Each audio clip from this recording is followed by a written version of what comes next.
ఒక 100 మందికి gall బ్లాడర్‌లో stones ఉన్నాయి. సింప్టమ్స్ లేవు అనంటే, నెక్స్ట్ 1 ఇయర్‌లో మనకు సింప్టమ్స్ వచ్చే ఛాన్స్ 100లో నలుగురికొస్తాయి. సో, అట్లా అని చెప్పి మనం 100 మందికి మనము ఆపరేషన్ చేయడమో, గాల్ బ్లాడర్ తీసేయడమో చేయాల్సిన అవసరం లేదు.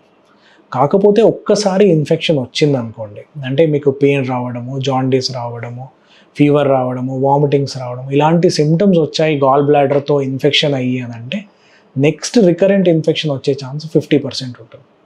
సో, ఒక్కసారి సింప్టమ్స్ వచ్చినాయి అంటే 100% గాల్ బ్లాడర్ సర్జికల్‌గా తీయాల్సిన అవసరం ఉంది. ఎందుకు ఉట్టి స్టోన్స్ తీయలేము, మొత్తం గాల్ బ్లాడర్ తీయాల్సిన అవసరం ఉందా అని కూడా చాలామంది అడుగుతూ ఉంటారు.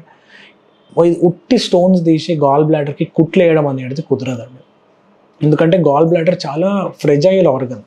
సో, దానికి కుట్లేసినా కానీ హోల్డ్ కావు. అండ్ ఒక్కసారి ఇన్ఫెక్షన్ వచ్చింది అని అంటే మనం ఎంత స్టోన్స్ తీసేసినా కానీ అదొక ఇన్ఫెక్షన్ ఫోకస్, అది గాల్ బ్లాడర్ ఎలాగో సరిగ్గా పనిచేయట్లేదు, దానిపైన అక్కడ ఇన్ఫెక్షన్ ఫోకస్ ఉంది. మనం స్టోన్స్ తీసేసినా కానీ మళ్ళీ స్టోన్స్ ఫామ్ అవుతూ ఉంటాయి, మళ్ళీ ఇన్ఫెక్షన్ వచ్చే అవకాశం ఉంటుంది. అందుకోసం కంప్లీట్గా గాల్ బ్లాడర్ని రిమూవల్ చేయడం అనేది జరుగుతుంది. 62 లక్షల మంది ప్రజల్లో మెడ్ప్లస్ బ్రాండ్ మెడిసిన్స్ కి మారడం వలన 915 కోట్ల రూపాయలు సేవ్ చేసుకున్నారు. అదే మెడిసిన్స్ అదే క్వాలిటీతో 50 to 80% డిస్కౌంట్లు.